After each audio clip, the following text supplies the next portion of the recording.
یہ چیپٹر 50 جی 50واں باب ہے، باب ما جاء فی حجامت رسول اللہ صلی اللہ علیہ وآلہ وسلم، رسول اکرم صلی اللہ علیہ وآلہ وسلم کے حجامہ لگوانے کا بیان۔ حجامہ کو کیا کہتے ہیں؟ پچنا لگانا کہتے ہیں، شاید پچنا بھی کہتے ہیں، یا فض کو کہتے ہیں پچنا، اور کپنگ کہتے ہیں انگلش میں۔ کپنگ جو آج کل علاج کے لیے بتا رہے ہیں لوگ، ریزر بلیڈ سے یا کوئی چیز سے، کوئی بلیڈ سے ایسا ہلکا کیا کہتے ہیں، جلد کو پنکچر کرتے، باریک ایسا چباتے نہیں ہیں، جس طرح سے سوئی چبتی ہے اس طرح سے نہیں، بلیڈ سے ایسا ہلکا لگاتے ہیں کسی جسم کے کسی مقام پر، اور اس میں کپ لگاتے ہیں اور کپ میں سے ہوا کھینچ دیتے ہیں۔ آج کل تو کپ ایسے ریڈی آ رہے ہیں کہ اوپر سے ایسا کھینچ دے رہے ہیں۔ پہلے کیا ہوتا تھا، کپ کے اندر تھوڑی سی آگ لگاتے تھے، یہ میں دیکھ چکا ہوں اطباء اور حکیموں کرتے ہوئے۔ ایک گلاس جیسا ہوتا ہے نا، کوئی بھی ایک گلاس کپ کانچ کا لے لیتے ہیں، اس کے اندر ایک پیپر یا کپڑا تھوڑا سا جلاتے ہیں،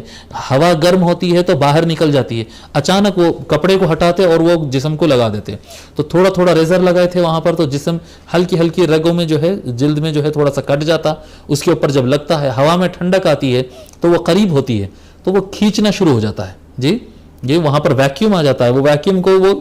کھینچنے لگتا ہے، تو کھینچتا ہے تو انسان کا خون باہر نکل کے آتا، اور وہی خون نکلتا ہے جو خون خراب ہو چکا ہو۔ پتلا خون نہیں نکلتا کبھی بھی، کپنگ کے اندر پتلا خون نہیں نکلتا، جہاں تک ہو سکے گاڑھا اگر خون ہو تو گاڑھا خون ہی پہلے نکلتا ہے اور جسم صحیح ہو جاتا ہے، اور اگر پتلا خون آنے لگے تو وہ خود روک دیتے ہیں کہ اب یہاں سے صحیح ہو گیا۔ یعنی خون اگر پتلا رہا تو اس کا سرکولیشن اچھا رہتا ہے، گاڑھا خون سرکولیشن کو ڈسٹرب کرتا ہے تو اس کو کپنگ کے ذریعے نکالتے ہیں۔ وہ باڈی کے الگ حصوں میں، شولڈر پر، گھٹنے پر، پیٹھ پر، گردن پر، الگ حصوں میں کپنگ ہوتی ہے ضرورت کے حساب سے، اور حضور صلی اللہ علیہ وآلہ وسلم بھی کپنگ کے ذریعے علاج کروائے ہیں، اس سے متعلق یہ گفتگو ہے، ٹھیک ہے۔ اچھا، کپنگ ایک ہوتی ہے، ایک حجامہ ہے اور دوسرا فسد ہے۔ یہاں پر یہ بھی بتا دوں میں آپ کو، فسد الگ چیز ہے۔ فسد کیا ہوتا ہے کہ بڑی رگوں میں سے، پچنا میں کیا ہے، آپ جسم کے کسی بھی حصے پر آہستہ سے ایسا ریزر یا کوئی بلیڈ سے اس طرح سے کرتے ہیں، ٹھیک ہے۔ فسد میں کیا ہوتا ہے، باضابطہ بڑی رگ دیکھی جاتی ہے، ہاتھ میں سے یا پیر میں سے بڑی رگ دیکھی جاتی ہے، یا پھر گردن میں سے بڑی رگ کو دیکھا جاتا ہے، اور باضابطہ اس رگ کو پنکچر کیا جاتا ہے، ڈائریکٹ بڑی رگ کو پنکچر کیا جاتا ہے، اور اس میں خون بہت زیادہ باہر آتا ہے۔ یہ بھی ایک علاج کا طریقہ ہے، اور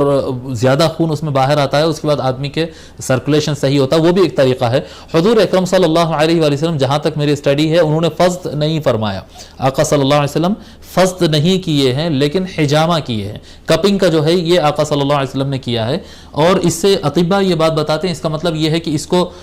کو پسند نہیں فرمائے، اس کو پسند فرمائے، ایسا نہیں ہے۔ ایسا یہ ہے کہ سرزمین حجاز جو ہے نا، جو مکہ، مدینہ، طائف، یہ جو علاقہ ہے اسٹیٹ آف حجاز، یہ علاقے کے ویدر کے حساب سے، وہاں کے پانی کے حساب سے ان کو کپنگ سوٹ ہوتی تھی، تو یہ موسم کے اعتبار سے، علاقے کے اعتبار سے، عمر کے اعتبار سے یہ علاج بدلتا ہے۔ بعض لوگ یہ پڑھتے ہیں کہ بھئی حجامہ کرانا سنت ہے اس لیے میں بھی حجامہ کراتا ہوں، بھئی ٹھیک ہے، آپ کی محبت اپنی جگہ ہے، لیکن ایسا کوئی قدم بغیر ڈاکٹر کے مشورے کے یا بغیر حکیم کے، جو اس کے ایکسپرٹ ہوتے ہیں، اس کے بھی ایکسپرٹ ہوتے ہیں، ماہرین ہوتے ہیں، وہ جگہ آپ کو ملیں گے، ہندوستان میں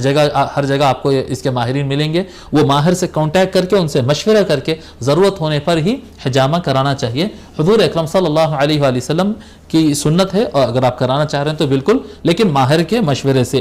اناڑیوں کے ہاتھ میں اپنے صحت کو نہیں دینا کبھی بھی۔